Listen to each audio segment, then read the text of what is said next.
மெட்ராஸ்காரன் அப்படின்ற ஒரு மூவி வந்து ப்ரொடியூஸ் பண்ணியிருக்கீங்க. ஆக்சுவலாக அந்த ஸ்கிரிப்ட்குள்ளே எப்போ வந்தீங்க, எப்படி வந்தீங்க, கேட்டோன்னே ஓகே சொல்லிட்டீங்களா அந்த படத்துக்கு? மெட்ராஸ்காரன் படத்துடைய டேரக்டர் வாலி மோகன்தாஸ் வந்து கிட்ட ஒரு 2 இயர்ஸாக ஆல்ரெடி எனக்கு பழக்கம். ஓகே. மெட்ராஸ்காரன் ஸ்டார்ட் பண்ணுறதுக்கு பிஃபோர் 2 இயர்ஸ் முன்னாடியே பழக்கம். அவர்கிட்ட வந்து ஒரு படம் ஆல்ரெடி பண்ணலான்னு சொல்லி அவர் கூப்பிட்டுருந்தேன். ஒரு ஸ்டோரி நிறைய பண்ண ரொம்ப இன்ட்ரெஸ்ட்டாக இருந்தது. பட் தவிர்க்க முடியாத காரணத்தில் வந்து அந்த நேரத்தில் என்னால் படம் பண்ண முடியல. ஸோ அப்படியே ஒரு பிரேக் ஆகிடுச்சு, எனக்கு அவருக்கு ஒரு பிரேக் ஆகிடுச்சு, பேசிக்கவும் இல்லை. அப்புறம் ஒருத்தர் ரங்கோலின்னு ஒரு படம் வந்தது. அப்போது அந்த ரங்கோலி படம் பார்த்தேன்.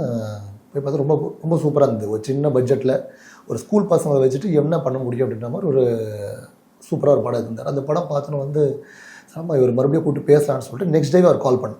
ஓகே. நெக்ஸ்ட் டேவே கால் பண்ணி பிரதர் மீட் பண்ணலாமா கேட்டேன். அவர் மறுபடியும் வந்து இவர் அதிக மாட்டேன் கூடுவார், கதை சொல்லி அமுச்சு விட்ருவார், கேட்க மாட்டேன் பண்ண மாட்டார்னு சொல்லி அமைச்சு நினச்சிட்டு இருந்தார்.